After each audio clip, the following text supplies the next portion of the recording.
Les deux invités exceptionnels qui nous viennent tout droit du site de Nanarland. Messieurs, je vous laisse vous présenter. Régis de Nanarland, bonsour à tous. Et Martin de Nanarland également, bonsoir. Bienvenue à 2h. Très content de vous recevoir. On est très content d'en On est ravis d'être de là. nous avoir imposé Whitefire. On est moins contents. Cette semaine, on parle de Whitefire de Jean-Marie Palardi, sorti en 1985, de 101 minutes, avec Robert Ginty, Fred Williamson, Belinda Main, Jess Hahn, Diana Goodman et Gordon Mitchell. Et pour ceux qui ne se souviennent pas, ça ressemblait avec beaucoup de basses à ça. When Robert Ginty, star of The Exterminator, and Fred Williamson from the Bronx Warriors meet head-on in their quest for the fabulous 200-carat diamond, Whitefire, the screen erupts in high-powered violence. But other corrupt forces also want the priceless gem, resulting in an onslaught of brute forces and ruthless conflict. Putain, ça donne envie de le mater. T'as pris vraiment la bonne bande-annonce, la bonne qualité, ça fait vraiment plaisir. Il n'y avait que celle-là, malheureusement, mais je vous invite à la regarder parce que déjà, ça, c'est très très très puissant. Qu'est-ce que vous avez pensé de ce film, messieurs, dames? Et je vais commencer par nos invités. Ah bah là c'est une question difficile parce que nous c'est ce qu'on a appelé une figure totémique à Nanarland, c'est-à-dire que c'est un de nos chefs-d'œuvre du nanar pour commencer par une espèce d'oxymore bizarre. C'est un de nos films préférés à Nanarland. Est-ce que je peux présenter un peu Nanarland? Alors Nanarland, Quel professionnel de la radio. 20 minutes avant, j'ai dit ouais, bah voilà. Du coup, t'as quel âge? ouais, je réponds aux questions qu'on me pose. Alors Nanarland, c'est un site internet qui existe depuis 2001, donc c'est un espèce de dinosaure du web. Qui aujourd'hui est toujours un site internet et puis c'est devenu un espèce de truc cross-média en fait qui fait de la vidéo, un ou des livres et toujours avec cette thématique ce qu'on a appelé des mauvais films sympathiques. Dans vos faits d'armes, il y a Philippe. Bien ici que je te bute. Ici que je te bute. De fils de C'est pute. quelques perles qu'on a trouvées au fil des VHS qu'on a pu dénicher parce qu'on a commencé avec les VHS avec Whitefire notamment qu'on a trouvé sous forme de VHS. Et oui, viens ici que je te bute enculé, c'est un des classiques. C'est peut-être le moment de parler de cette anecdote parce que Antoine et moi on s'est rencontrés il y a très Comme ça. longtemps. Mais en fait on s'est un petit peu rassemblés autour de Nanarland quoi. C'était un peu un de nos délires au début. Ouais, Ouais. non, c'est vrai. Il y avait C'est ça. émouvant, dis donc, hein. Bon, on enchaîne. Je me souviens que le Passe-moi premier les baiser Kleenex. avec Michael, c'était sur Nanarland. Et en deux mots, Nanarland c'est un site à la base qui parle des nanars. Peut-être préciser ce qu'est un nanar. Oui, précisons. Un film tellement mauvais qu'en fait il en est rigolo, voire plus. C'est-à-dire que voir ce que ça devient une espèce de l'antithèse du chef-d'œuvre, mais parce qu'il est raté en fait. Oui, d'accord. Un chef-d'œuvre du ratage, quoi, si on peut dire. C'est mieux dit comme ça. Ah, je propose. Qu'est-ce que vous Belle avez synthèse. pensé de ce film, messieurs, dames? Ça, tu as déjà dit ça. Oui, mais t'avais dit que elle a tu commençais répondu. par Régis, Alors, mais coupe plus voilà. la parole maintenant. Parce que j'en avais encore une demi-heure là de prise de notes. Ah oui, tu veux vendre Voilà. les produits dérivés, pardon. Alors, toi, qu'est-ce que tu en as pensé? Bah alors quand vous nous avez invités et proposé de choisir un film, ça a pas été ça a été un grand dilemme.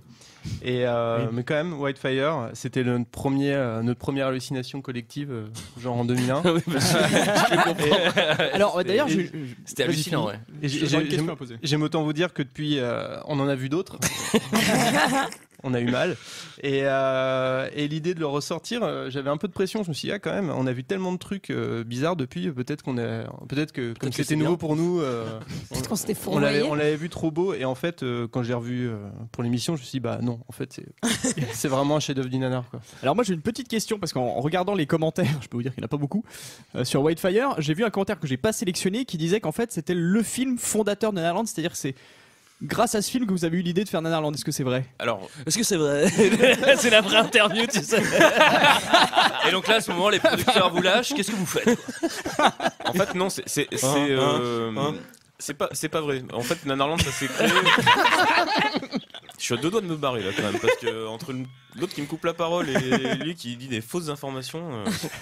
Ah bah non, je vérifie. Non, auprès de vous. Non, par contre, c'est un film fondateur pour Nanarland parce qu'en fait, c'est un peu le premier vrai ovni qu'on a vu. C'est-à-dire qu'on a eu l'idée du site après avoir vu Power Rangers le film. Et en fait, on était encore dans une approche un peu mainstream, c'est-à-dire de choses qu'on pouvait trouver assez facilement dans les vidéoclubs. Et Whitefire, je me souviens très bien du jour où je l'ai vu dans un Cache Converters. C'est un peu la caverne d'Alibaba du nanar, Cache Converters. Ma vie vend du rêve, je sais. Et du coup, ce truc qu'on connaissait pas, d'un réalisateur qu'on connaissait pas, avec des acteurs qu'on connaissait pas trop, nous disait quelque chose. Et en fait, là, on a vu notre premier vrai ovni cinématographique, c'est-à-dire où d'un coup, il y a tous les codes du cinéma qui sont explosés, mais en même temps, quoi. En version. Alors, c'est vrai qu'on a vu des trucs pires depuis, différents. Le cinéma turc, notamment, encore que ça se passe en Turquie. Pas loin, là. Il y a un méta certainement dans ce film. Mais c'est un film français quand même. Avec des acteurs américains, doublés en français, c'est sorti en VHS, c'est sorti au cinéma, ça a été vendu aux États-Unis. Enfin bon. Et là, on s'est dit, ah ouais, le nanar, c'est un monde de fous en fait, où tout est à découvrir quoi. Cocorico. Et le doublage VF, alors là, une qualité remarquable. C'est doublé. Là, ils ont mis le pognon. J'ai cru que c'était Disney la Reine des Neiges, quoi. Là, c'était incroyable. Et vous alors, qu'est-ce que vous en avez pensé? Bah Greg, vas-y. Bah, enfin, tu peux pas. C'est un film de série B. De 2 heures de perdu. Alors, c'est vrai qu'on s'est rencontrés dans un Cache Converters. Non, bah tu peux pas trop critiquer ou ni même aimer ni rien. Bah c'est un truc de série B, donc tu sais qu'à la base, enfin, même quand tu l'achètes, il y a personne qui a bien aimé ce film, je pense. Mais bon, voilà, je fais partie des gens qui n'ont pas bien aimé non plus. Mais ça reste un nanar, donc tu sais ce que tu vas voir. Tu peux pas vraiment critiquer, quoi. C'est comme quand tu vas voir un nanar. Julie. Moi, je suis bien, ça me fait rigoler. Je suis dans mon canapé. Enfin voilà, c'est assez Julie est plaisant. vraiment dans le canapé, hein, faut le préciser. Bah reviens. Non, en vrai, je trouve ça assez plaisant. Après, j'avoue qu'au bout d'une heure, genre, ça serait bien que ça avance, quoi. Ça serait bien qu'il y ait une histoire, quoi. Mais non, voilà, sympa. C'est peut-être là qu'on peut préciser aussi enfin c'est pas une caractéristique du nanar, mais c'est vrai que c'est des films qui se consomment aussi beaucoup à plusieurs en même temps, parce que c'est des films qu'on regarde pas forcément religieusement et devant lesquels on réagit en fait. Et c'est vrai qu'il y a paradoxalement un film très dur en solo. C'est un peu comme une cordée d'alpinistes en fait. Ouais, c'est vrai.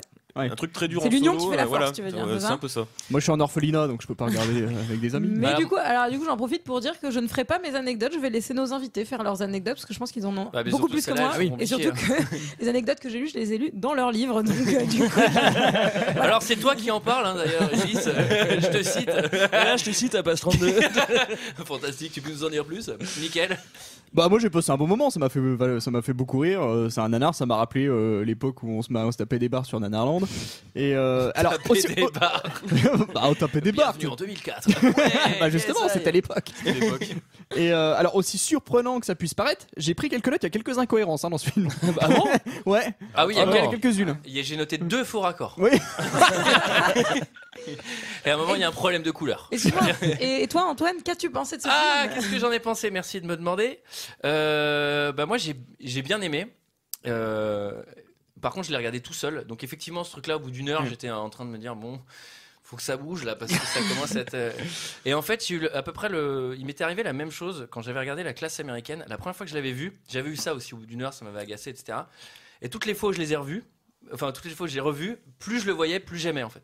Et là, j'ai dû refaire les extraits, ce qui vraiment me gonflait parce que je devais regarder des scènes du film en les enregistrant, donc on les re-regardait. Et en fait, je prenais beaucoup plus de plaisir que la première fois et je commençais à vraiment apprécier toute la dimension nanaresque du truc. C'est à ce moment-là qu'on se perd dans le nanar, c'est quand tu commences à apprécier, c'est ça le problème.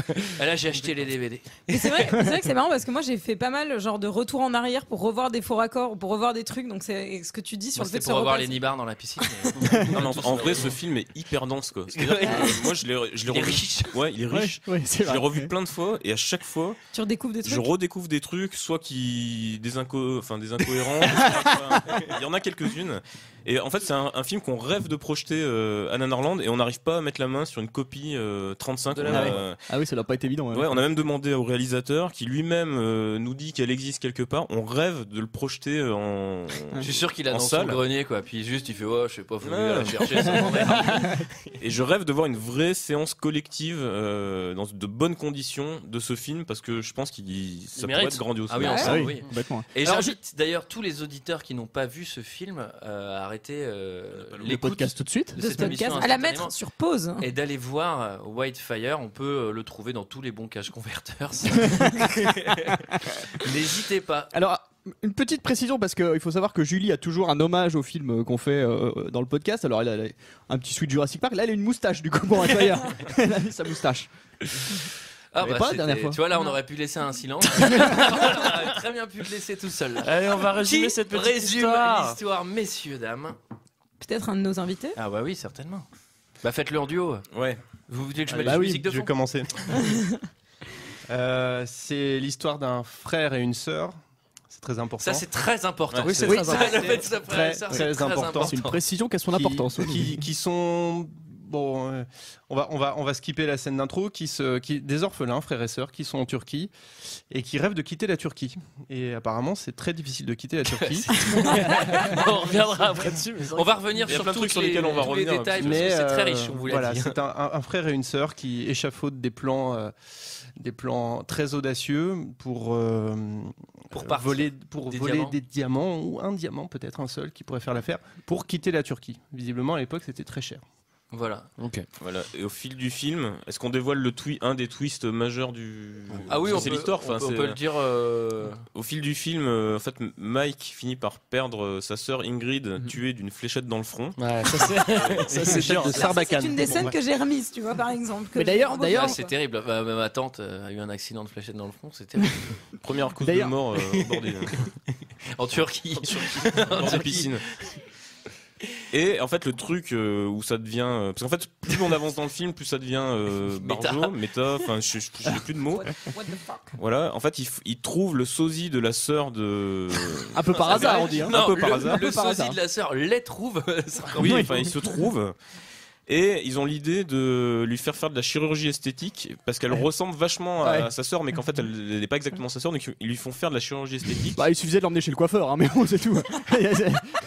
Et le truc chelou, c'est quand même qu'ils finissent par sortir ensemble. Ouais, c'est-à-dire que le héros finit par sortir avec le sosie de sa sœur. Je pense qu'on fera un petit chapitre là-dessus. Qui est aussi sosie néné quand même, hein, il faut quand même le dire. Elle a exactement la même poitrine, hein, il faut le dire. Bah ça va pas dire ça. J'avais rien remarqué moi. Parce qu'il y a de la nudité dans ce film. Le film s'ouvre alors sur deux enfants. On comprendra plus tard qu'ils sont frères et sœurs, qui s'enfuient dans une forêt, qui courent avec leurs parents. Ils sont poursuivis par des militaires. Déjà là, je me suis dit la machine à ralenti, elle a dû exploser. Là, c'est vraiment très très ralenti. On voit bien que tout le monde fait vraiment semblant de courir. Je pense que ces détails visuels, on va essayer de les dire parce que sinon à chaque fois on s'arrêterait surtout. Mais on peut. Alors, ouais, la couleur est bizarre aussi. Hein, c'est vrai qu'il y a un flashback. Ah ouais, pardon, autant pour moi. Cette scène, on peut pas la critiquer, c'est un flashback. Là, il y a un mec qui a une technique pour arrêter un militaire. Je sais pas si vous en souvenez. Quelqu'un raconte ça. Bah c'est alors déjà il faut savoir que le fugitif en question que vous voyez à l'écran, c'est Jean-Marie Palardi, le réalisateur du film.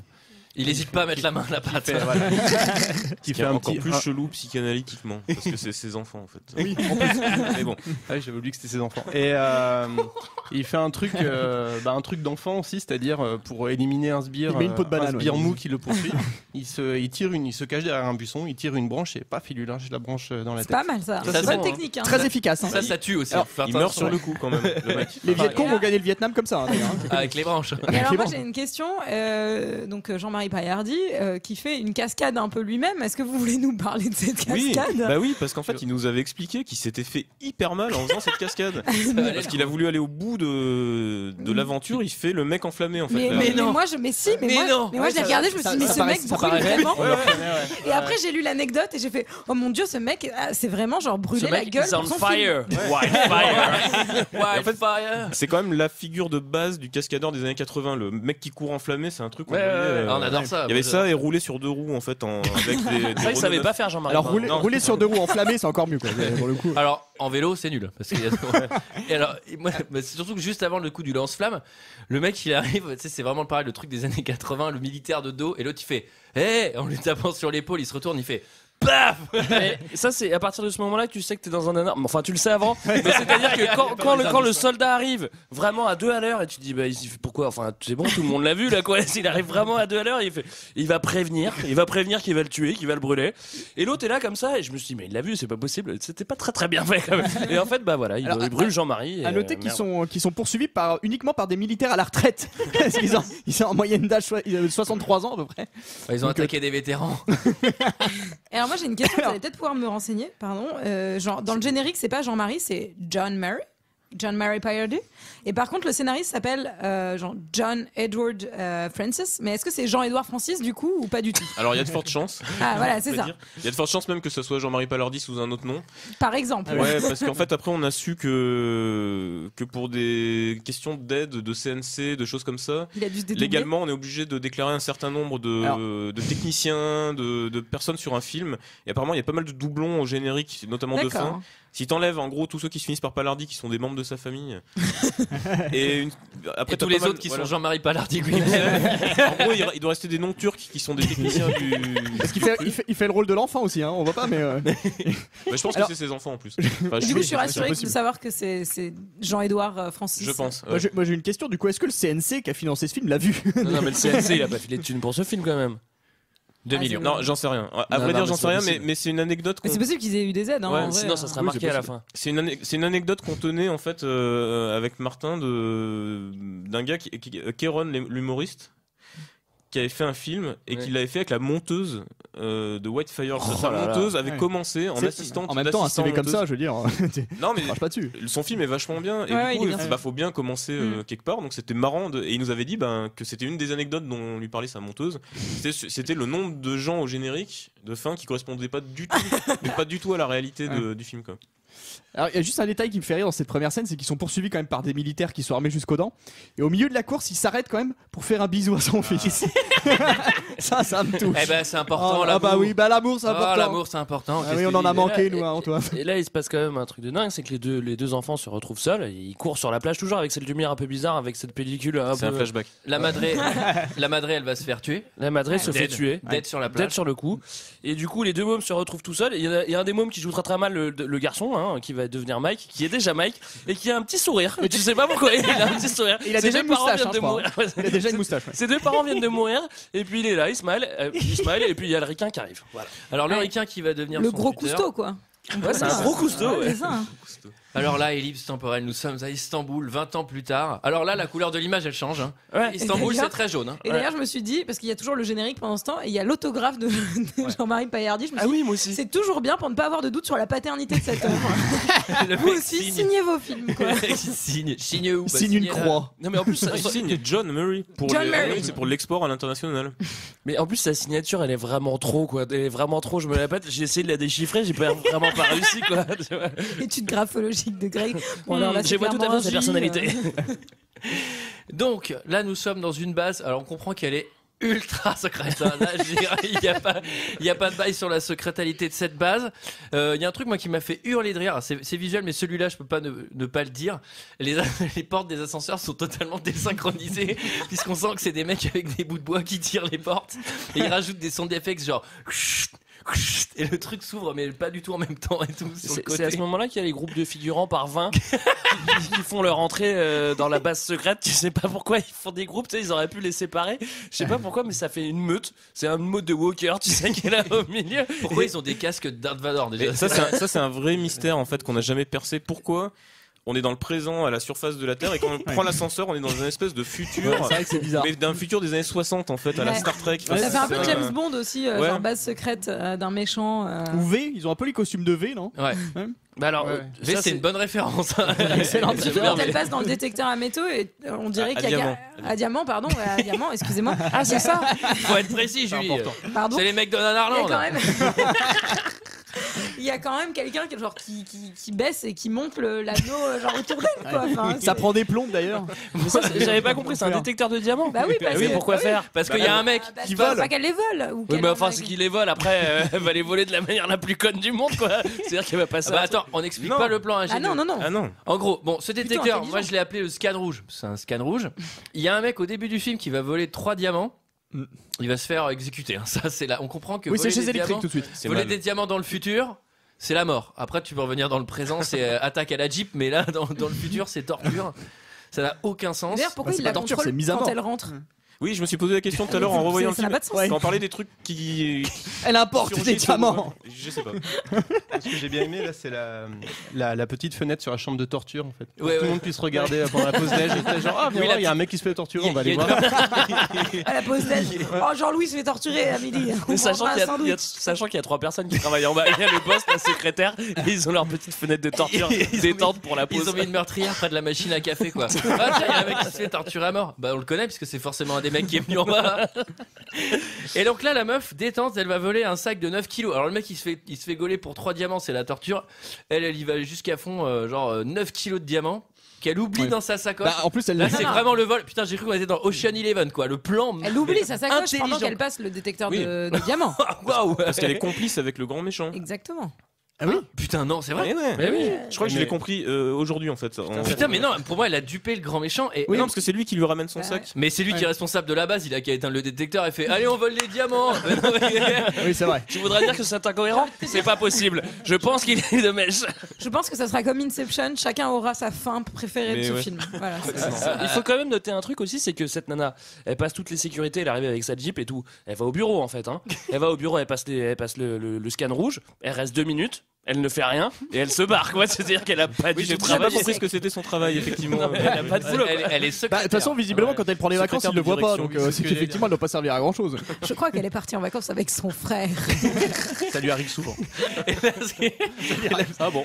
Et là, ce qui est trop marrant, c'est qu'elle sort de l'ascenseur avec, tu vois, avec la sacoche full diamant, tu vois. Et là, moi, je suis un peu stressé. Je fais putain, comment ça va se passer à la surface? Et là, il y a un cut. Elle est dans la Jeep avec son frère. Genre, c'est bon, c'est gagné. Je fais, oh, putain. Et donc là, c'est assez marrant parce que donc ils sont dans une Jeep en plein désert. Ils sont plutôt fans de leur coup. Donc, genre- désert turc, hein, qui Ouais. est bien connu, le grand désert turc. le grand désert turc. Là, il y a un truc, c'est que tu sais, ils sont dans la Jeep, ça secoue à mort. Et là, le premier truc qu'elle fait, elle vérifie qu'elle a tous les diamants en les mettant dans sa main, en renversant partout dans la Jeep. C'est complètement con, attendez sur place. Et là, il y a des mecs qui arrivent avec des AK-47, mais genre super vénères. Et le gars, il fait on va avoir de la visite, pas mec. Ça fait un peu peur. Et là, je me suis dit que dans les films, pour repérer qu'il y a des méchants dans le Jeep, ils sont toujours debout. Je sais pas si les brigands sont toujours debout dans Ouais, le Jeep. les Libyens dans Retour vers le futur aussi. Ils sont, fait que le mec sort en haut Exactement. en disant yatalala. Et du coup, c'est là où on voit quand même les conditions de production de ce film, c'est que normalement, enfin, ils ont l'air assez stables et tout, mais alors là, tu sens qu'il y a personne qui les tient. Quoi. Enfin, c'est- Non, c'est- normalement est un mot qui est pas compatible avec Whitefire. En fait. C'est du cinéma vérité. Et donc là, les mecs à la K47, ils vont pas réussir à les rattraper, mais ils ont bien prévu leur coup. Ils ont fait un convoi de moutons pour faire. Qui voit au dernier moment. C'est-à-dire que. Cela dit, il y a un moment quand même où il tourne à gauche. On voit la voiture derrière. Dans et un désert. Hein. Dans un désert. Et en fait, les autres partent à droite et lui dit ça a marché. Alors j'ai pas compris l'ingéniosité du plan, mais il y a un truc quoi. Enfin, voilà. Et ensuite, ils roulent 100 mètres et ils tombent devant la Jeep qui avait tourné à droite. Oui, voilà. Voilà. Et pour une scène plutôt effrayante. Passagers! Merde. Il manquait plus que ça. Vite, descendez! Du calme. Vite, j'ai dit! Laisse-moi faire. Descendre, on a dit! Obéis-leur.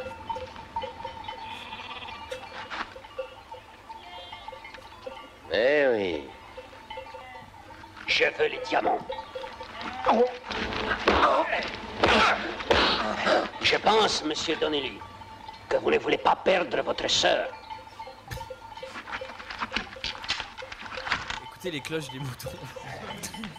Exact. On peut discuter, peut-être. Voilà qui est bien. Les diamants. J'attends.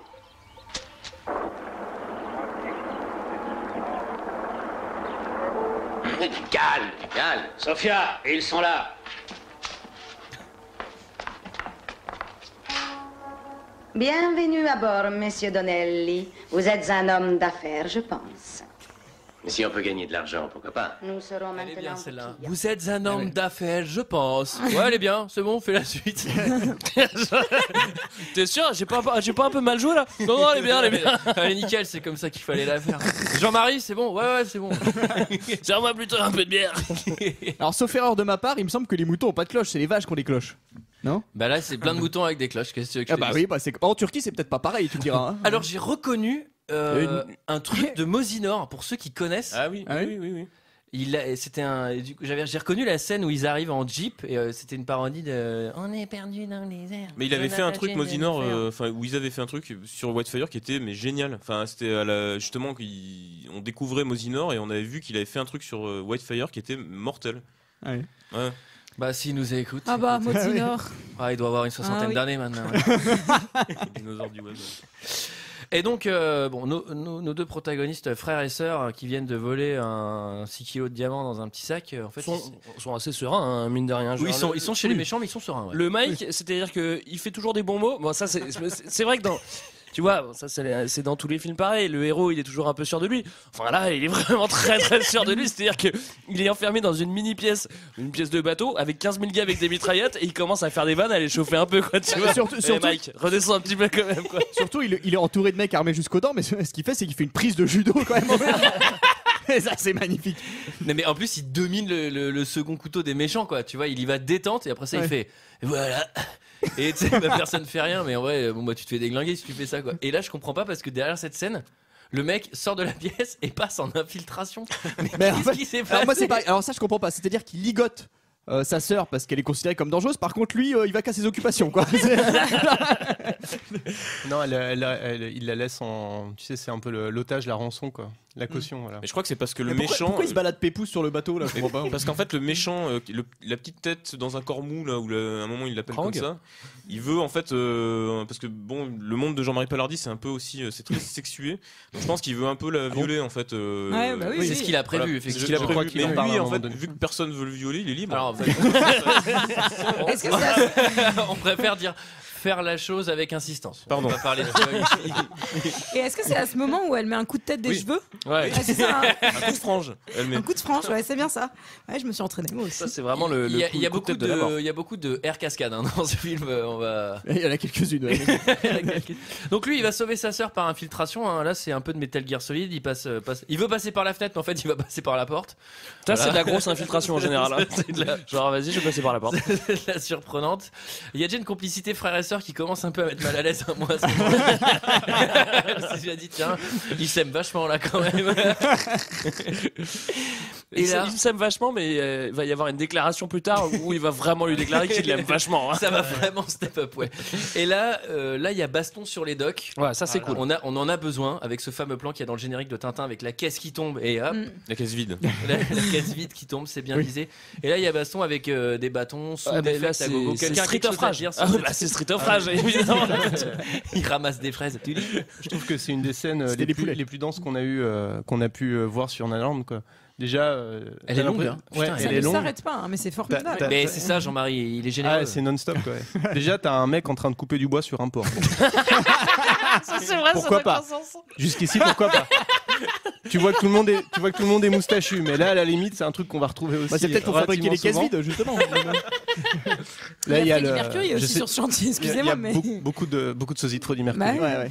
Et bon, je sais pas si vous voulez parler en détail du fight de la tronçonneuse, mais c'est quand même. Ah bah oui. Je pense qu'il faut déjà y aller. Hein. Avant la tronçonneuse, il y a le mini truc, c'est quand même que un coup dans ce film, que ce soit un coup de main, un coup de poing, un coup de bâton, ça fait et le mec tombe par terre et est dans le coma. Ouais. Moi j'ai mis gloire au sound designer. C'est vraiment Putain, là le mec noté, il a quoi. fait péter les watts. Hein. Mais en vrai, c'est pas si mal. Attends, on est en 84, tu vois. Je veux dire, il y a des trucs qui sont vachement plus merdeux à cette époque-là. Non, mais attends, il y a une scène de baston, tu fermes les yeux, j'ai cru que c'était un carambolage de bagnole. Et alors là, qu'est-ce qui se passe effectivement puisque la personne coupe des arbres? Mike décide de. Alors je crois que c'est quelques secondes après que sa sœur ait transpercé un autre gus avec un harpon sur un lancer à 100 mètres. Le meilleur raccord du film presque. Oui, parce que le mec est en intérieur, c'est ça qu'on a. Effectivement, il y a quelque chose qui va pas. Là. Il se fait provoquer par un espèce de Bruce Lee turc. Je sais pas si vous vous rappelez quand même, avec les nunchakus, et du coup ça l'énerve, donc il décide de défendre son honneur avec une tronçonneuse. Alors, là, comment descendre son honneur mieux qu'avec une tronçonneuse sur les docks d'Istanbul? Surtout que moi, jusque là, le film, il était relativement détente. Même les scènes de flingue, c'était gentil, etc. Avant, il y a des trucs de bâton, genre il se touche à peine et tout, et d'un seul coup, c'est full tronçonneuse, le mec qui coupe des membres. Je crois que c'est quand. Mais qu'est-ce qui se passe? Quand je disais que c'était un film un peu révélateur pour nous, je pense que c'est sur cette scène-là qu'on a vrillé, qu'on s'est dit voilà, c'est pas comme d'habitude. Et on a plus été les mêmes depuis. Voilà. C'est pas nul comme d'habitude. Là où c'est pas comme d'habitude non plus, c'est quand sur le port d'Istanbul, il y a des nanas qui font du topless derrière sur une vedette. Sur des bateaux. Non mais j'avoue, c'est genre le doc de Dunkerque, était le mec qui bronze détente avec son bateau. T'as déjà vu ça à Dunkerque, Antoine? Enfin, voyons. Bon, j'y vais souvent pour bronzer. Et donc là pareil, tu sais, il prend d'assaut le bateau, la meuf est à poil, genre ah mais qu'est-ce que vous faites? Et lui il tape la punchline, genre ça va bébé, tu bronzes ou je sais pas. Est-ce que c'est pas à ce moment-là qu'on entend pour une des premières fois Whitefire? Est-ce que c'est pas sur cette scène qu'on l'entend? Alors Sur la Whitefire. castagne. Ah ouais. Il y a moyen que ça soit là. Hein. Bah, je crois. Hein. C'est possible. Hein. Alors on l'entend à peu près toutes les 10 minutes. Donc là, vu que c'est un quart d'heure de film, on l'a déjà entendu une fois. D'ailleurs, Julie a mis la main sur la BO en vinyle et il y a 10 fois la chanson Whitefire. Oh mais plutôt la 3, c'est Whitefire. Non mais là justement, moi j'ai regardé, on est là à ce moment-là, quand avec The Great Escape, avec la vedette et la nana à poil, on est à 20 minutes de film, on n'a toujours aucun indice sur l'intrigue. On sait qu'il va y avoir un diamant, le Whitefire on l'a pas vu, on sait pas ce que c'est, on sait pas ce qu'ils font, on sait pas vraiment ce qui s'est passé après quand ils sont morts les parents, on sait pas s'ils sont restés en Turquie, on sait que dalle quoi, tu vois. Alors, c'est un peu marrant. Mais c'est là où justement le film nous éclaire, puisque la scène d'après, on a le droit à un Manos, minier sans doute, qui trouve le Whitefire totalement random dans une grotte, alors que la grotte elle a l'air super ouverte, il y a qu'un chemin qui fait le Whitefire. Comment très haute de plafond, je sais pas si vous avez remarqué, mais... Est-ce qu'on peut décrire le Whitefire? Alors allez-y, moi je Bah écoute, moi je l'ai trouvé chez Nature et Découverte, ils le font. Par contre faut le brancher sur le secteur. Ah bah oui, pas la lumière. Il fait la lumière, et ça fait lumière tamisée, c'est super bien. Ah, le soir quand t'as des invités, tu branches ton Whitefire. Oh, tu mets c'est nickel. deux Whitefire aux extrémités de la pièce, tu crée une ambiance. Mais c'est ça, le film il a le nom du diamant. Le film il a 3 noms en fait. Ouais c'est vrai. À la base, Whitefire, Vivre pour survivre, auquel on pourrait s'arrêter dessus, Vivre pour survivre, mais ça ouvre des trucs philosophiques. Et le diamant, qui est un peu un synonyme de Whitefire, mais bon. Mais en vrai, le Whitefire, il a une place trop nulle dans le film, quoi. C'est-à-dire que il a des pouvoirs, mais bon, ils sont pas du tout exploités. Genre, son pouvoir, c'est de faire de la lumière et de brûler la couenne, quoi. Tu vois. En fait, il y a polémique sur un truc quand même. Parce que j'ai entendu dans la bande-annonce tout à l'heure, il disait 200 carats, donc 200 carats. Je crois qu'il fait 5000 Dans le film, il fait 2000. Ouais, 2000 et on a trouvé une jaquette où il fait 10 000. Donc, attendez, c'est incohérent. Non, mais c'est sans doute, comme c'était un univers très consistant, peut-être que justement c'est un message pour faire comprendre que les carats changent avec le temps. Moi j'ai une vraie info, c'est qu'il chauffe à 160 degrés, c'est pas parfait pour les rôtisseries. Ah ouais, tu fais de la dinde de Whitefire. C'est super. Chérie, j'ai fait une dinde de Whitefire. Donc là, le mec il trouve le diamant, il se fait tuer par son chef. On comprend que son chef il a pas trop envie que les gens trouvent le Whitefire. Ah, oui. Il a pas l'air vraiment surpris non plus. Enfin, il a genre, ah, le Whitefire, on l'a tellement cherché. Ça va, le mec, il a pas mis un coup de pioche pour le trouver. Hein, tu vois. Il a pas mis un coup de pioche, sachant que dans le film, après, tout le monde connaît le Whitefire. C'est-à-dire, cette pierre légendaire existerait donc. À préciser quand même qu'il est poli à l'état brut en fait. C'est-à-dire qu'il est déjà poli, il est déjà tout beau, tout nickel. Et ce qui il est limite en bague déjà. À partir du moment où il fait de la lumière, on peut plus critiquer Michael. Et ce qui est très drôle, c'est que tout le monde l'appelle le Whitefire. Enfin, personne ne Moi j'ai vraiment eu l'impression d'être dans la cité de la peur avec nous avons affaire à un Whitefire. Un quoi? Un Whitefire? Un quoi? Un Whitefire quoi. Enfin... Donc ensuite, Ingrid va rencontrer son frère sur un rendez-vous qui n'a aucun sens. Genre on se retrouve dans 1 heure à l'endroit habituel. Son frère il est sur un bateau, après se téléporte dans le désert, bon, on va pas revenir dessus. Et elle veut vraiment le Whitefire. Et lui il dit non, c'est trop risqué. Mais qu'est-ce que t'en sais, mec? Le truc il est dans une grotte, il est pas dans une banque. Enfin tu vois, ça brûle. Ça n'a aucun sens. Ah oui, bon. Et alors, il y a aussi une autre question, c'est ils ont 20 ans. Parce que c'est 20 ans plus tard, ils sont censés avoir 23 ans, 24 ans, quoi. Mais les mecs, ils ont clairement 40 balais, tu vois. On vieillissait plus vite à l'époque. Non, mais là, justement, je pense qu'on peut revenir sur le début et ton résumé, c'est-à-dire qu'ils veulent des diamants pour pouvoir se barrer de Turquie. Mais c'est-à-dire que là, déjà avec ce qu'elle a volé avant. Je pense qu'elle peut se payer un RP Pegasus pour rentrer à Paris, quoi, tu vois. Déjà, c'est vrai qu'elle est esclave / secrétaire de direction.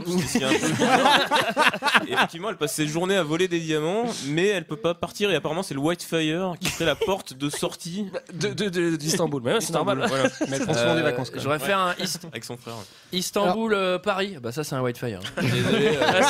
C'est le prix d'un Whitefire. C'est 10 000 petits diamants, mais c'est un Whitefire sinon.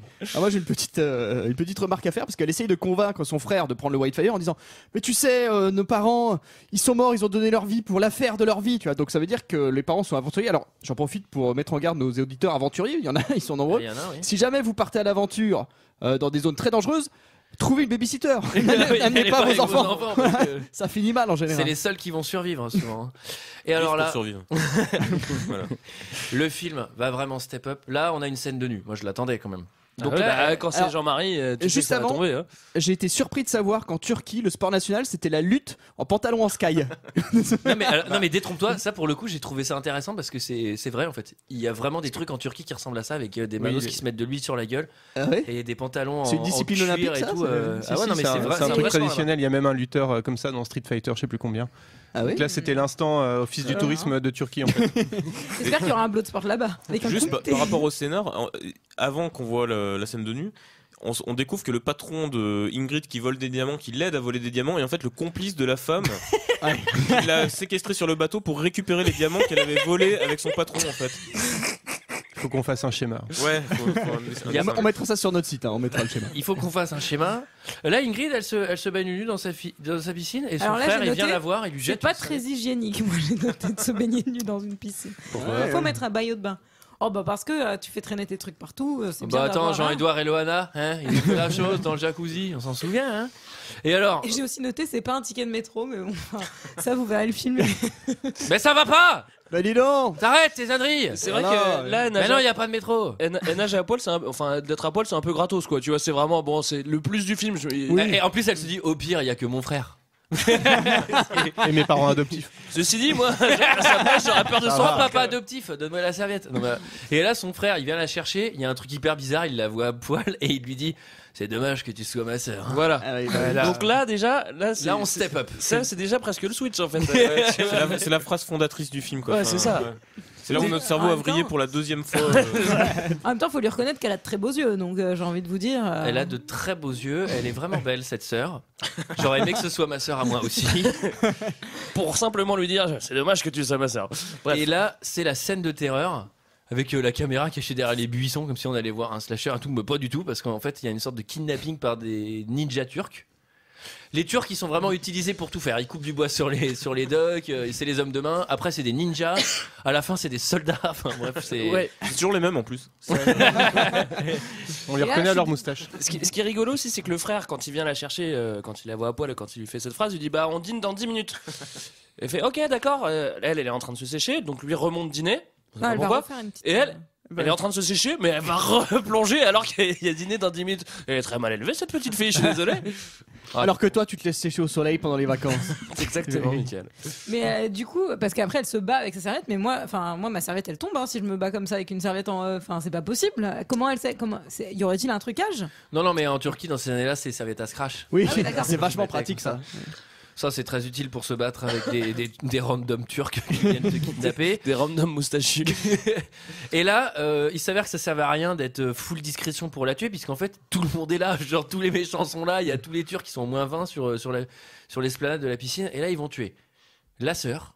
Et voilà. Un coup de fléchette dans la tête. Faut le dire. Ils vont dead le kleps aussi. Oui, d'ailleurs, Ah oui. il paraît que dans la version uncut, il disait dommage que tu sois mon chien. Et non, Dans la première version du scénario, après il rencontrait un autre chien. Putain, mais tu ressembles vachement à Vadim. Et après il y a un montage où ils s'embrassent. Bon bref. Et ils vont tuer la femme aussi du tuteur. Ça c'est Ouais. pas un élément très important. J'ai l'impression que Il s'en remet assez bien lui, hein, j'ai Ouais. remarqué. Hein. Tout le monde a l'air de s'en foutre quand même. Non mais en plus elle se fait tuer vraiment gratos. C'est genre vraiment. Enfin. tu peux raconter sa mort, Greg, parce qu'on l'a un peu dit, mais c'est quand même Bah, chaud. moi c'est un peu flou parce que je l'ai pas vu 15 fois, mais. Ah, attends, moi, j'ai une question. À quelle vitesse Oui, tu l'as surtout vu tu l'as vu celui-là, rapidement. Greg Oh non, celui-là je l'ai apprécié, hein. Ça s'apprécie. Je l'ai maté x2. Non, je déconne pas. x2, tu peux pas y arriver, hein, celui-là. Non, x2 tu peux pas. Donc bah je sais pas, en fait la vieille arrive et puis il y a un moustachu qui arrive et puis qui lui plante un couteau dedans et puis voilà, elle est morte. Pas un c'est tout. couteau, il fait un coup de sarbacane. Ah, ça, c'est sa sœur. Sa Oui, sœur, c'est c'est pas la la, sœur, c'est la ça. belle-mère. Ah oui, la belle-mère, c'est un coup de cut, on va pas s'emmerder. Et Alors, donc là, j'avais reconnu la scène de Sarbacane parce qu'elle est isolée dans Nanarland. Oui, c'est un des premiers extraits vidéo aussi Ouais. qu'on a mis Ouais, sur le je m'en site. souvenais. Mais en vrai, on comprend pas trop pourquoi on l'a tue cette nana quoi. Enfin, Alors, ni l'un ni l'autre quoi. si, Tu vois. il faut quand même préciser que le mais mec. sachant qu'il volait les diamants sans elle, de toute façon, avec et sans elle, elle pouvait. Enfin, on comprend rien. Non, mais il y a un moment où ils disent on est que deux à connaître l'emplacement du Whitefire. C'est pas pour ça qu'ils la butent. Ah oui. Ah oui, si, c'est ça, bah oui, oui, c'est exact. vrai. Ouais. Ah, vous voyez les gars, après 15 visionnages. Alors, il faut savoir que le mec qui utilise la Sarbacane a un très bon souffle parce qu'elle a la tête qui part immédiatement en arrière comme un bazooka. C'est terrible. Et donc là, on a le droit à une sorte de... Voilà, on avance un peu, une ellipse temporelle. Et là, il est sur la plage, enfin sur une falaise, et il jette des cailloux. Ça, c'est pour faire le deuil dans les années 80, tu jettes des cailloux dans l'eau. De toute façon, t'as deux façons de traiter un deuil. C'est jeter des cailloux et boire beaucoup de whisky. Bah, il fait les deux, là. Il va faire les deux. Alors, ouais. Et là, il va se taper la grosse cuite dans le bar au whisky. Hein. Ouais, alors aux gouttelettes de whisky. Parce que c'est ça, exactement. Il sert pas beaucoup. Hein. Il va lentement quand même. Hein. Il se fait des mini shots. Tu sais, toutes les 2 secondes. C'est-à-dire, ce qui est marrant, c'est surtout la meuf à côté qui lui donne des leçons alors qu'elle a un verre full. Complètement rempli. Arrête de boire là. Non, mais c'est pareil. Dans quel monde ça existe? Tu sais, toi, t'es en train de t'envoyer des mini lichettes de whisky, mais 15 000 et t'es en train de te débranler au bar. Et il y a une blonde à côté qui fait ça te dit pas, on va chez moi alors que toi, t'es tout bourré. Ça n'existe pas. Je suis désolé, mais le mec il est trop débranle. T'as random avion de chasse, blonde sosie de sa sœur qui vient le draguer. Le mec il est triste et seul, il se débranle au comptoir. Et alors, là, il va décider de devenir sympa parce qu'en plus au début il est désagréable, mais elle insiste, elle fait allez, venez chez moi. Et après il va devenir sympa, mais malheureusement ça va partir en baston saloon. Alors je vous emmène.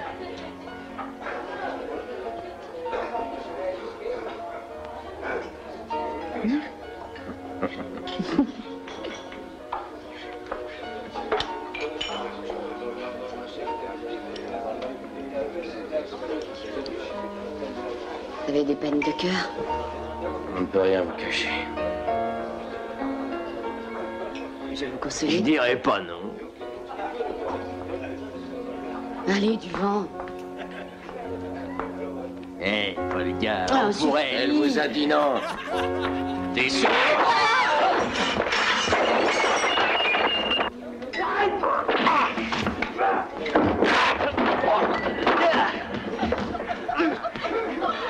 Ça va mal finir. Venez avec moi, je vais vous raccompagner.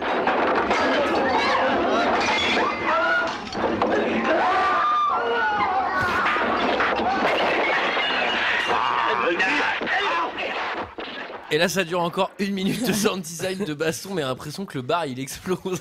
Mais surtout, cette baston, c'est pas pourquoi elle éclate. C'est-à-dire que l'autre, il y a une première altercation, on peut dire comme ça, entre Mike et un moustachu. Et après, la baston, elle est pas du tout pour Mike, en fait. Non, c'est tout le monde reste au comptoir. Mais moi, ça m'a trop fait penser à cette scène d'Hot Shot où à un moment il commence à se battre, il fait une bagarre et où il y a des gens qui arrivent en rappel et tout. Genre, je me suis dit, mais c'est pas possible, c'est ça quoi. J'ai bien aimé comme tout de suite, tu sais, t'as un coup de poing échangé, t'as tout de suite un mec qui casse une bouteille. Quoi. Ah, ça va vite à Istanbul. Hein. C'est la castagne. Et il y a un truc, c'est que le mec tombe dans les pommes et il se réveille chez lui. Comment elle sait où il habite, le gars? Bah, elle a trouvé l'adresse dans son portefeuille. Elle a trouvé son adresse dans son portefeuille. Oh là là, oh là là. C'est cohérent, pardon. La vraie question. Jean-Marie, vraiment, elle soucie du détail. Attention. La vraie question, c'est comment elle a réussi à le porter alors qu'il doit faire le double de son poids, quoi. Enfin... C'est ce que je me suis dit aussi. Elle est costaude. Hein. Alors, il s'avère que bon, elle va faire le café. Ça, c'est normal. Hein. Ça, j'ai trouvé ça très propre aussi. C'est tiens, va faire le café pendant que je discute. Et là. Il se dit putain mais elle ressemble drôlement à Ingrid, ta sœur morte. Alors c'est Sam qui lui fait remarquer parce que lui il avait pas remarqué, donc il devait vraiment être bourré quoi pour le coup parce que c'est vraiment la même actrice. On est bon non, c'est pas la même actrice. Ah, c'est pas la même actrice. C'est pas la même. C'est vrai. C'est Belinda Main et j'ai oublié le nom de la deuxième. Je crois que Belinda Main c'est Ingrid et l'autre ça doit être l'autre. Olga. T'es sûr que c'est pas comme Jean-Marie Paillardi où il l'a dédoublé?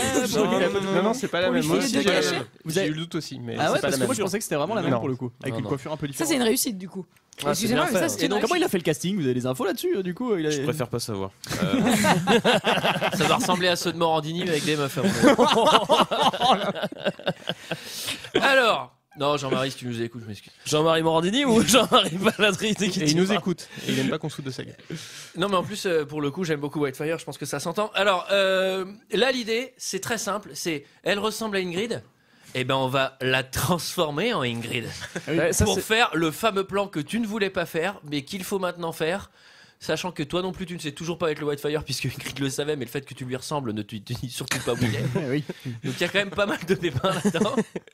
Et donc là, pour commencer à ressembler à Ingrid, vu qu'Ingrid a été bilingue russe, on va apprendre le russe à l'arrache sur la plage en marchant. En marchant, hein. Et lui, il lui fait mais non, je t'ai pas dit, c'est Mania Zavut. Et lui, j'ai noté, il a un ensemble gilet en jean sans manches avec un petit foulard rose et vraiment du plus bel à Camille. Ah oui. Ouais. Parce que tu belle samedi. Une coiffure dans le vent. Ah bah oui. Oui, il a les cheveux, le vent qui tape derrière, ça lui fait une espèce de coupe de coton-tige. C'est improbable. Non mais là franchement, on a vraiment l'impression qu'on est dans un autre film à ce moment-là, et surtout que quand il y a un plan sur elle et un plan sur lui, les couleurs sont pas du tout les mêmes. Il y a un vrai problème. Je suis persuadé qu'ils n'ont pas fait la scène ensemble. Et du coup, il y a une réplique que je trouve géniale. En fait, c'est justement, tu lui dis qu'elle doit apprendre le russe. Donc en fait, ça fait 3 jours qu'il la connaît, elle parle pas russe, et il lui dit faites un effort. Je vous ai dit qu'Ingrid parlait russe couramment. Genre, mets-y un peu du tien, quoi. Mais c'est exactement ça. Il est pas très tolérant, parce que genre, vas-y, fais un effort, quoi. Tu parles russe maintenant.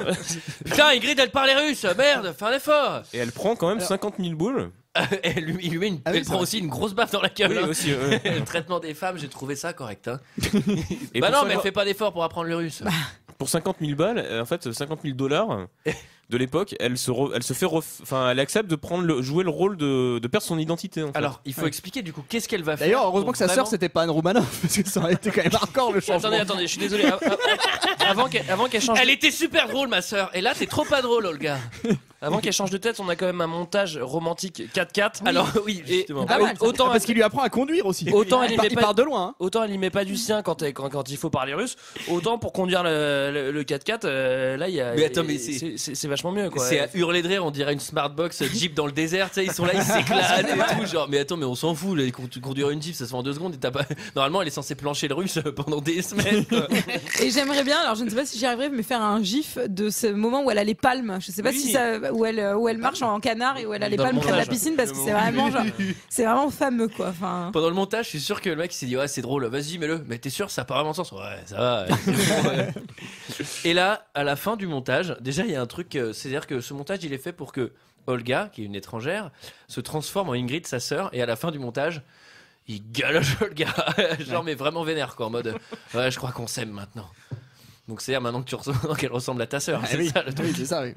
C'est un peu bizarre. Là, elle est déjà changée là, tu veux dire? Non, elle a pas encore fait là. Alors, on va aller dans la clinique de femmes. Le temple des femmes. On dirait Octopussy, genre, mais en. Oui, c'est vraiment. Je sais pas, c'est cette espèce de temple tibétain avec des femmes dedans. Non, je crois que. C'était les cliniques avant le trou de la sécu, quoi. C'était vachement mieux. Ah la vache. Et c'était un plaisir de se faire soigner à l'époque. Donc en gros, ouais, c'est vrai j'ai eu 3 fois la panicite, moi. Elle a pas mal de mental parce que pour 50 000 $, elle va se faire changer le visage. Pour prendre le visage de sa sœur, ça va probablement coûter 50 000 $ de lui faire la tronche de l'autre, pour de plus en plus ressembler à sa sœur, et enfin ça faire ce désir d'inceste quoi, tout simplement quoi. C'est un peu ça quoi, tu vois. Oui, c'est ça. Et là, messieurs dames, c'est le moment je pense qu'on attend tous. C'est l'introduction d'un personnage qui n'était pas là pour le film et qui arrive maintenant. À 60 minutes du film, 60 minutes de film, je vous présente Noah Barclay. Le black qu'on n'a jamais vu, c'est comme ça que je l'ai noté. Et là, ça commence par un interrogatoire musclé d'un mec qu'on n'a jamais vu, par un mec qu'on n'a jamais vu. Mais là, on sait qui domine, quoi. Alors, c'est un dominant. Alors lui, je peux te dire, il y a les dominés et les dominants. Lui, il est dominant, mais pourquoi? Et pourquoi faire? Alors à ce moment-là, il arrive, on ne sait pas du tout ce qu'il veut faire, ce gars, quoi. Alors moi, j'ai une théorie. Alors moi j'en ai besoin de cette théorie. Je pense que c'est plus une théorie, parce qu'en fait c'est Fred Williamson qui était à l'époque quand même un grand nom de la Blaxploitation.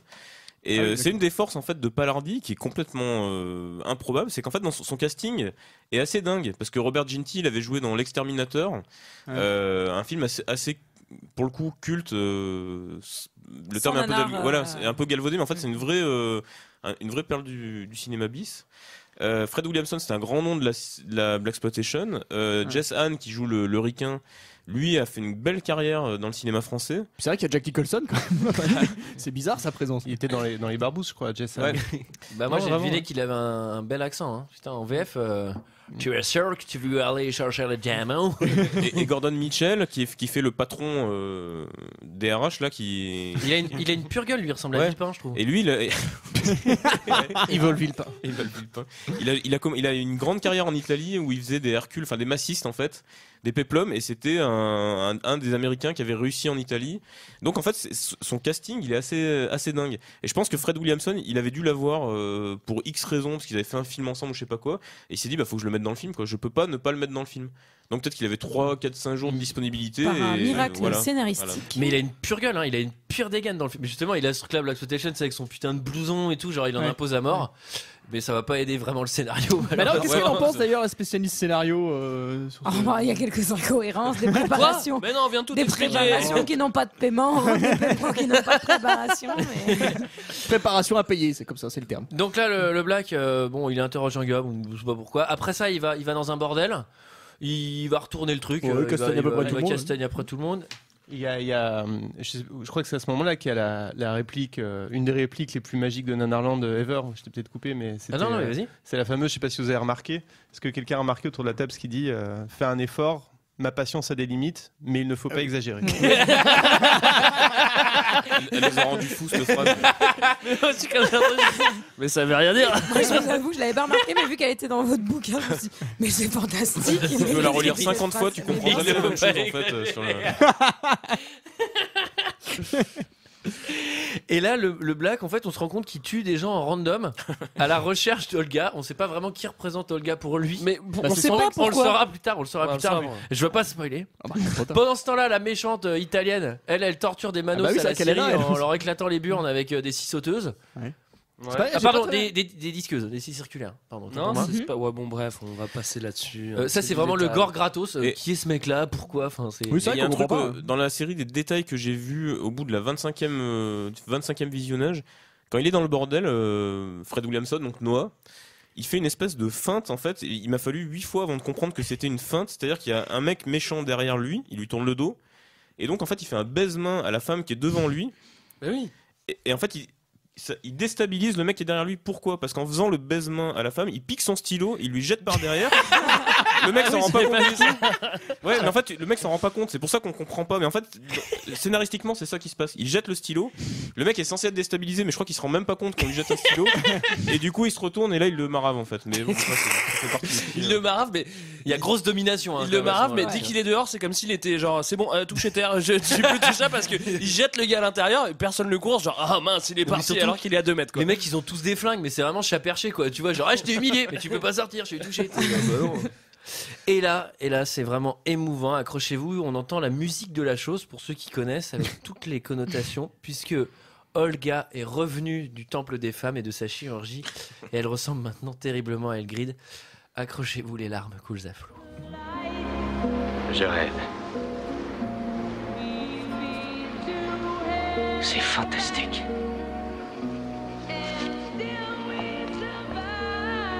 Mais dis-moi, tu veux vraiment prendre ce risque?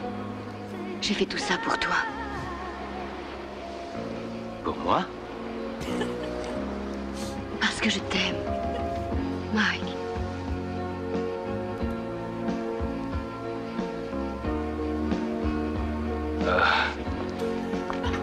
Non, ce n'est pas possible. Je ne veux pas prendre le risque de te perdre comme... Comme Ingrid. Mais dis-le, c'est moi Ingrid maintenant. J'aurais fait tout ça pour rien?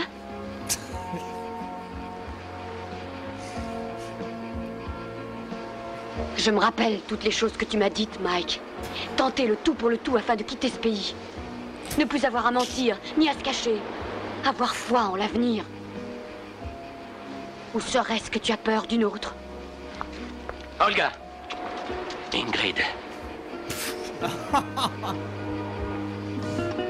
Je t'aime.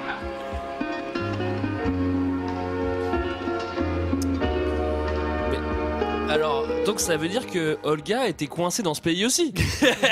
Parce qu'elle aussi, elle veut se barrer. Tout le monde veut se barrer en fait. Tout le monde est coincé en Turquie, quoi. Non, mais là, il y a un truc incompréhensible, c'est ils se connaissent depuis, tu vois, deux semaines avant. Enfin, si, il y a eu le training qui peut-être dure 3 semaines. Après, elle va dans le temple des femmes et elle fait: écoute, tu m'as toujours dit, mais ça va, ma fille, on serait depuis 1 mois et demi. Ce qui est génial, c'est qu'il lui dit: tu veux vraiment prendre ce risque? Alors qu'elle sort de 3 semaines de chirurgie esthétique où en fait elle a changé de tête et a priori c'est irréversible quoi. Non, on arrête là. On arrête. Et là, il fait: Ouais, c'est chaud, tu ressembles à ma soeur, ça me met mal à l'aise. Moi, je me casse de Turquie avec tous les diamants que j'ai mis de côté. Et là, c'est le moment de la fête, puisque, alors je sais pas pourquoi, mais ils organisent une fête. Ouais, à la fête, à la salle des fêtes de Montbard d'ailleurs. J'ai reconnu. Oh, c'est beau, hein. Oh, c'est chouette, c'est hein. beau. C'est mieux que chez Fleur et sur Rouge, hein. En fait, ils organisent une fête pour fêter pour célébrer le fait que Ingrid est revenue de vacances. Le truc, c'est ultra mondain. Mais c'est ça, parce que personne ne s'en est genre préoccupé pendant tout ce temps-là. S'ils sont pas trop au bout de 3 semaines quand même. Elle doit être en vacances avec son frère. Elle part souvent en vacances avec son frère. C'est genre... son frère, c'est un chic type. Non, mais et en plus, mais du coup, attends, parce que là j'ai juste une question. Mais quand ils partent en vacances, ils vont à l'étranger ou pas? Parce que à ce moment-là, ils pourraient rester sur place, quoi, tu vois. Parce que s'ils vont en Cappadoce à chaque fois pendant 3 semaines, ça doit être un peu chiant. Et là, il y a aussi un truc, c'est que là, ils vont croiser tout plein de gens que connaissait Ingrid. Mais la meuf, elle les a jamais vus. Enfin, tu vois, elle est là trop détente, mais ça se voit trop que tu les connais pas. Bah oui. Et là, ils vont croiser les méchants aussi. Mais qu'est-ce qu'ils foutent là, eux? Les moustachus. Oui, puis en plus, il lui dit le visage est parfait, mais il reste la voix. Donc elle a pas le droit de parler. C'est-à-dire qu'elle se fait refaire le truc, mais si elle parle, elle se grille. En fait, c'est un peu. Ouais, et ce qui est marrant, aussi, c'est que la méchante brune, direct, elle a une conversation. Bon, la meuf, c'est exactement la même. Hein. Elle lui ressemble très pour très, vu que c'est la même actrice. Elle dit je suis sûr que c'est elle. Et il n'y a aucun doute, c'est bien elle. Bah, en fait, pourquoi t'aurais un doute à la base? C'est comme si j'arrivais et qu'on était avec Julie. On disait je suis sûr que c'est Antoine. Je suis sûr que c'est Antoine qui est au bout de la table. C'est vraiment lui. Bah oui, il n'y a aucun doute là-dessus. Il n'y a aucune raison que ce soit pas moi. Oui, non, ça m'a fait marrer. C'était la fête où tout le monde était invité en fait. Où tout le casting du film. Oui, c'était la fête de fin de tournage. Ouais, c'était la fête de fin de tournage. Alors, pour ceux qui se demandent à quoi ressemblerait l'oncle et la tante de Palardy, bah ils sont à la fête. Alors petite anecdote, on y était d'ailleurs, Antoine. Je sais pas, mais ils ont fini tous bourrés apparemment à cette fête. Et là, elle va croiser le Black et on comprend qu'elle a eu une aventure avec lui. Ouais, moi c'est à ce moment-là que j'ai compris qu'il était flic en fait, parce que j'avais pas compris avant. Peut-être Parce qu'ils qu'au auraient début fait tu la sais pas qu'il est chose. flic. Bah, c'est ce moment-là qu'on apprend qu'il s'appelle Noah Barclay, qui Ouais. est vraiment un pur nom de Black. Hein. Franchement, ça tu pouvais pas mieux faire. Mais c'est juste son ex. C'est pour ça qu'il a tué 9 gars en random depuis le début du film. Elle Pour répondait retrouver plus à ses messages. son ex. Il est amoureux, J'ai qu'est-ce envie que de tu te veux? dire. Moi j'ai fait des trucs tordus, mais j'ai pas fait ça. Hein. Bon, et alors du coup. Alors, est-ce que c'est la scène où en fait Ingrid est dédoublée? Parce qu'il y a une espèce de faux raccord. En fait, elle est. Alors, il y a un chant contre chant en fait. entre le Black. Non, il y a un chant contre chant entre le Black et je sais plus comment il s'appelle le personnage principal. Enfin bref. Mike. Et Mike. Ouais. Et en fait, reste pas pour sur le Mike. chant contre chant, la sœur est à la fois à côté du Black et à la fois à côté de Mike. Et du coup, ça donne l'impression qu'elle est dédoublée. Vous avez Non, pas mais remarqué c'est un effet de mise en scène volontaire. Oui, c'est vrai, je me doute. Pour montrer que sa présence est partout. C'est sans doute le fantôme de la sœur. Hein. Oui, d'accord. C'est ce que t'as pas vu. D'ailleurs, Lynch s'est inspiré complètement de Bah cette scène pour. Mais d'ailleurs, moi j'ai entendu entendu une interview de Lynch qui disait Thanks to John Murray Bayarder, my inspiration is already. Bah, de toute façon, pour- Wildfire. Pour Antoine et moi, il y a l'arrivée d'un train en gare de la Ciotat et Whitefire. quoi. Ouais, Whitefire. Entre temps, après, il n'y a plus rien. Et il y a King Rising que je mettrais quand même entre les deux. Hein. King Mais, Rising aussi. Ouais. alors là, du coup, notre ami Noah Barclay, on sait pas vraiment pourquoi, mais il va aller faire de la random cruauté au temple des femmes. Hein. Donc cruauté envers les femmes, ça va, ça passe. Hein, Ça, c'est bon. On C'est y va. rigolo. Bah, c'est le petit vice des flics. Hein. Ils font souvent des cruautés sur les femmes. Cruauté féminine, ouais. Je cite, tu vas être violé devant tes camarades. C'est le flic qui dit ça. Ouais, mais c'est la Et- justice. Hein. et C'est comme ça la justice. Si t'appelles la police, ça sert à rien, ça va biper mon cellulaire. Hein. C'est tout ce qui va se passer. Ça- Et là, il y a un truc qui m'a fait ultra marrer, c'est qu'il y a un moment, je sais pas, il y a une confrontation avec le Black avant la scène finale, mais on avance un peu. Et là, genre, c'est que des randoms turcs dans tous les sens, des mecs avec des méga moustaches. Et en VF, ils s'appellent Marc, Robert et Bernard. Et ça m'a fait rire. Marc, tu sais, ils font Marc, Robert, mettez-vous derrière la maison. Et les mecs, genre, bah, il y a du kebab, quoi. Tu vois. Non mais c'est vrai. En plus, il y a vraiment le parti pris d'être en Turquie, tu vois. Bah à la limite, je sais pas, tu sais, tu vois les mosquées et tout, tu vois Yaya Sofia machin. Voilà, c'est des Turcs, tu leur mets des noms de Turcs, quoi. Tu vas pas l'appeler Robert. C'était comme, je fais une parenthèse, mais c'était comme au Club Dorothée dans les mangas qu'on matait, ils traduisaient les noms japonais en VF, quoi. C'est pour ça que dans Ranma 1,5, on avait, il y avait un mec qui s'appelait Roland, quoi. Jean-Yves Sangoku. Et alors vient le fameux moment, l'attaque de la mine. Alors j'ai pas envie de dire qu'on l'attendait, mais on attendait la On fin du l'attendait film. un peu, quoi. Directement, Oui, on commençait à l'attendre là à un moment on donné. l'attendait. Alors ils se font repérer parce qu'ils du coup ils arrivent dans la mine en se cachant parmi les miniers qu'on va jamais revoir. Les mineurs on dit. Les miniers, dans ce film on dit peut-être les miniers. Et là il y a un truc qui est trop marrant, c'est que le mec il a une caméra de sécurité. Et ils les voient, ils font oh regardez, je les vois parmi les mineurs. Et la caméra de sécurité, c'est une caméra au point. Genre il y a un mec avec un caméscope ça c'est à l'entrée. Ça c'est Jonathan de la sécurité. Hein. Il se balade avec il sa fait caméra. du super boulot, Jonathan. Hein. Je suis content. Hein. Il fait bien le point. Et donc là, ils vont retrouver le Whitefire cache-pistache alors que ils savaient pas où il était, mais bon, ils le retrouvent tout de suite. Et là, c'est l'embuscade. Et là, c'est la baston. Est-ce que quelqu'un a quelque chose à dire sur cette scène? Bah oui, il y a des choses à dire sur cette scène. Déjà, moi, en fait, je suis un peu déçu du Whitefire. C'est-à-dire que il tient pas sa promesse, le Whitefire. Bah, non, mais c'est-à-dire qu'il fait rien. Il crame 2 visages pendant tout le film. Et il a des pouvoirs. Ok, il a des pouvoirs, mais on sait pas trop ce que c'est. Ok, il brûle un peu. Après, tu sais pas si tu peux faire des trucs positifs. Et pourtant, tout le monde le connaît. Mais là, je me répète, hein, c'est un diamant légendaire. Je ne comprends pas bien. Et donc sur cette scène de la mine. Évidemment qu'il y a des trucs à dire, notamment la dynamite qui sort de la poche de Mike. On sait pas où est-ce qu'il a sorti. Dynamite utilisée à l'intérieur des cavernes. Oui. Ça, je vous le déconseille. Si vous êtes poursuivi par des manos, évitez de leur envoyer des bâtons de dynamite si vous êtes dans une grotte. C'est plutôt con. Hein. Ça pourrait faire des éboulements. Oui, en fait, les dynamites, ça s'explique, c'est sûrement les trucs qui devaient rester du tournage. On n'a pas utilisé ça, tiens. Bon, vas-y, mets-le dans la scène finale. Je sais plus si c'est ce moment-là où ils arrivent devant le diamant avec sa sœur, ex-sœur, enfin bref, future sœur. Et il dit future femme. Ah ouais, merde, il est brûlant, il faut qu'on prenne un truc pour le ramener. Comment on va faire et tout. Et en fait, ça fait 1h30 qu'ils font des plans pour aller chercher le Whitefire. Ils n'avaient pas anticipé le fait qu'ils n'avaient pas pouvoir le ramener. Au moins prendre les gants, pour sortir les plats du four. Non, mais en plus, c'est vraiment ça le plan. Et là, ils font oh putain, c'est chaud, merde. Mais en plus, visiblement, tout le monde sait que le Whitefire est brûlant. Bon, on sait pas, enfin, vu que c'est un diamant légendaire, tout le monde sait qu'il est brûlant, mais bon, ils y vont quand même. Il est brûlant. Pourquoi il est brûlant quand on s'approche de lui, en fait, parce que il est timide. Mais c'est comme la pizza, tu penses que tu peux la prendre avec les doigts, mais en fait, ça chauffe quoi. Enfin, il y a un moment. Et là, je vais partager une anecdote personnelle. À ce moment-là du film, je me disais, putain, combien de temps il reste, quoi. Et je commence à passer la souris sur la time bar de VLC. Et là, je vois qu'il reste 1 minute. Ah ouais, ça se résout vite. Et là, j'ai fait. Non, mais en plus, pour de vrai, je vous jure, je me suis dit.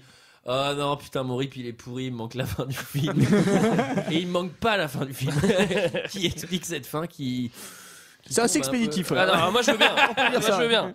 Alors c'est-à-dire que le flic qui était là et qui a pris tous les risques depuis le début, enfin depuis la moitié du film, parce le Whitefire explose, il faut le dire aussi. Oui, c'est surtout ça. Oui. Le diamant explose. Il en a marre. Il a fait il y a trop de gens qui essaient de J'en ai marre. Je me casse. Donc le Whitefire explose et donc ils se font. Noah était là pour les choper à la sortie. Donc le mec qui a tué 9 personnes dans le film pour les retrouver. Voilà, il les retrouve enfin. C'est-à-dire que il a passé la moitié du film parce qu'il arrive à la moitié du film. Il a tout risqué, il a tué des gens pour les choper. Et au moment où il les chope, il a fait. Il se laisse corrompre par 3 petits diamants. Peut-être qu'il veut se barrer du pays aussi parce que visiblement il est pas turc. Mais non, mais le gars il a tué tout le monde dans le film. Et pourquoi il les tue pas? Il prend les diamants, il prend la meuf. Mais oui. Qu'est-ce qui se passe? Genre j'accepte tes diamants et bonne chance pour la suite. Bah qu'est-ce qui se passe là? Et après c'est très cool parce que je veux pas raconter toute la fin. J'ai déjà fait le flic, mais il y a quand même une petite scène où il court main dans la main et ça c'est vraiment beau quoi. Ah oui, avec les enfants sur impression. Pas du tout weird non plus quoi. Parce qu'on a oublié de dire qu'il s'était enfin tapé sa sœur du coup. Ouais, pardon. C'est pas moi qui l'ai dit. Il avait fait la chose. Non, quand c'est avec la sœur, c'est pas pareil. Et si c'est la sœur, ça va, c'est la famille. Ce qui pose une question fondamentale, c'est qu'est-ce qu'il va dire à ses enfants quand ils verront des photos de sa tante? De leur tante, enfin des photos de leur tante qui est morte 5 ans avant, mais qui en fait est le gros travail de psy. Ouais, et leur mère. Et ça c'est maman ça ou va être tati? compliqué. Ouais. Bah écoute, j'arrive même pas à te dire. J'embrasse les deux. Est-ce que quelqu'un a quelque chose d'autre à dire sur Whitefire? Non. Merci de nous l'avoir proposé. Ah oui, c'était vraiment... très bien. Non, mais enfin. Ah bah non, non. Ah oui, non, ça on le dit après. Non, je le dis maintenant. Non, ça fait partie des films qu'il faut avoir vu quand même. C'est important, je trouve, d'avoir vu ce film. Bah ouais, moi je trouve d'autant plus. Il y a Apocalypse Now et Whitefire. Non, mais d'autant plus qu'en fait, Jean-Marie Palardi, je trouve que on a vite tendance à focaliser sur des réalisateurs ou des films ratés, genre, je sais pas, Samurai Cop par exemple, qui est un film américain qui est très culte. On parlait en off tout à l'heure d'Uwe Boll, de ce cinéma qui est très connu. Et en fait, Jean-Marie Palardi, c'est quand même un réalisateur français qui a fait son film, alors pour le coup en totale indépendance. Lui, c'est son scénario, c'est ses acteurs. Il les a dirigés, il a filmé, il a fait le montage. Est-ce que quelque part c'est pas une sorte d'auteur un peu weird, mais en tout cas, est-ce que ça lui donne pas une place un peu à part dans le cinéma français? Enfin, moi je trouve son film il est super drôle malgré lui, mais en même temps je trouve j'ai vachement de respect d'être allé au bout de ce truc. Même affaire, t'es tout seul à poil et tu fais un film d'action en Turquie avec des acteurs américains et avec un scénario qui ressemble à celui-là, faut t'accrocher. Hein. Ouais, non, mais d'autant plus qu'il y a quand même un petit peu de moyens parce qu'il y a, il y a des acteurs. Il y a le Whitefire qui brille. Mais c'est vrai non, mais c'est vrai qu'on l'a pas trop dit, mais au-delà du casting, il y a aussi des plans presque je sais pas, on dirait presque du steadicam. La photo est pas mal. À part la première. Toutes les scènes de plage sont fortes, ça faut bien le dire. Mais c'est pas, on a vu des trucs tellement pires en fait dans ce. Il y a des bagnoles, il y a des explosions, il y a des tronçonneuses. Il y a un mec qui brûle au lance-flamme. Ah oui. Qui en plus c'est le réalisateur. Il y a un peu de pognon quand même, tu vois. Mais moi, ce que j'aime bien, c'est quand justement vous nous avez fait découvrir Paladri qui parle et qui dit.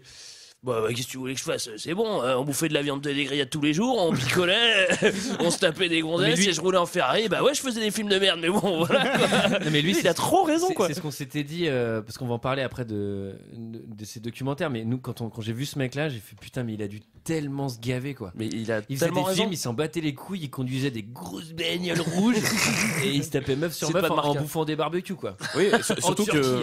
Alors pour le coup, ça fait partie de la période de sa vie où il avait arrêté. Faut préciser en fait que Jean-Marc Palardy a commencé dans le cinéma érotique. Ouais. Qu'on lui doit des films comme L'arrière-train sifflera 3 fois. Alors ça m'a beaucoup fait rire. Ça, je l'ai lu dans votre bouquin aussi, ça m'a vraiment fait hurler de rire. Règlement de compte à Ocu Choral. Ouais. Enfin voilà, c'est des western paillards, encore une fois, des trucs qu'il y a que lui qui faisait. Et c'est vrai qu'il a enfin en même temps c'est assez drôle parce qu'il a eu une carrière comme ça dans le cinéma érotique où effectivement c'est un cinéma qui cartonnait à l'époque dans les salles de quartier. Et en fait à un moment il en a eu marre. Il a quand même tourné la page pour faire des films qui sont plus compliqués forcément à faire parce que le cul ça fait vendre, quoi. Et que là du coup il y a quelques petites incursions un peu salaces. Il faut écrire un scénario et ça c'est compliqué. C'est en ça je trouve que ce film est encore plus fou en fait, quoi. C'est assez courant dans le passage de film érotique au cinéma bis. Il y a des en Italie ça se faisait, je crois. Ouais, il y a des passerelles, mais en France je trouve c'est moins. Ouais, en France peut-être moins. Ouais, c'est moins évident. Faut bien payer son loyer, hein, Michael. Ah bah oui. C'était notre avis sur ce film. C'est l'heure d'un second avis. Je n'ai que faire de votre opinion. N'insistez pas, c'est inutile. Vous savez, les avis, c'est comme les trous du cul. Tout le monde en a un. Alors je crois que c'est une grande première dans l'histoire de 2 heures de perdu. Il y avait seulement 12 critiques. Toutes catégories confondues, hein, c'est-à-dire de 5 étoiles à 0 étoiles, il y avait 12 critiques. Les salauds. Alors j'en ai quand même sélectionné 4, ce qui est un bon ratio. Alors souvent c'est un peu ironique, moi ça me fait plutôt rire. On commence avec Florent Balme. Alors il y en a peut-être que vous connaissez d'ailleurs, ça se trouve, je sais pas. Hein. C'était apparemment le premier à poster une critique parce qu'il dit: comment ça? Aucune critique pour vivre pour survivre, dit Whitefire, dit le diamant. Un film aussi culte, aussi magique. À croire que les bijoux du 7e art n'intéressent plus personne. J'allais dire, c'est peut-être même l'un d'entre vous, hein, tout court. C'est pas impossible. Ensuite, on a Nelson Swarovski, il porte bien son nom, encore histoire de diamant, qui dit. C'est un gars qui voit tous les films avec des diamants. C'est ça. Le diamant est vraiment mis en valeur. En revanche, 2000 carats, ça m'étonnerait. Hein. Et qui dit. Alors, faut savoir que lui, il met 2,5. Bon. Il dit: pourquoi la moyenne pour Whitefire? Bah tout simplement parce que les temps de première minute étaient très bien, tout se passait pour le mieux, jusqu'à ce que c'est vrai, il a raison, jusqu'à ce que Fred Williamson fasse son apparition inutile et prenne place devant la caméra pour le reste du film. Ah, je critique pas l'acteur, hein, qui au contraire est un grand acteur, mais son rôle dans le film est trop. C'est 2,5 étoiles. Ensuite, il y a sur 5. Oui, sur 5. Ah ouais, c'est vrai que depuis le début c'est 5 étoiles. Moi je suis pas trop. Ensuite, on a Jim Lee, ami des elfes, hein. Mais qui commence directement par une expression que j'aime bien. Gimli, un peu comme dans le Seigneur des Anneaux. Pardon, excusez-moi. Hein, mais... Oui, bah ça va, bah G-I. C'est comme Harry Potter, t'as pas vu le Seigneur des Anneaux, Michael. Le I après le G, ça se dit J. C'est tout. C'est bon, vous réglerez vos affaires plus tard, on s'en fout de vos trucs. Tu lis ton commentaire, et toi c'est bon, hein. Ah, puis t'écoutes sur les tables, il va pas être content, Antoine. Alors, il commence par une expression que j'aime bien qui dit: c'est con comme la lune. Mais il y a une super musique à Whitefire. Ah, c'est vrai. C'est un alert compète international avec des beaux plans nichons. Je crois que c'est la meilleure synthèse que j'ai jamais entendue. Et finit par que demande le peuple? C'est le Whitefire. Et ensuite on a Lapinoudé, bon, qui est très lyrique, qui nous dit: j'ai décroché un poil avant la fin du film, mais qu'est-ce que j'ai ri. C'est sale, avec plein de A.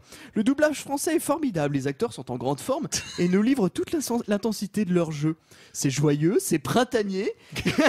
Il y a la tentation de promiscuité sexuelle gaiement malsaine du frère pour sa sœur, laquelle meurt poinçonnée au front dans la fraîcheur de la nuit, tuée par un nerveux de la Sarbacane. La musique est une réussite au enchantement. 4 étoiles, c'est pas mal. C'est pas 5.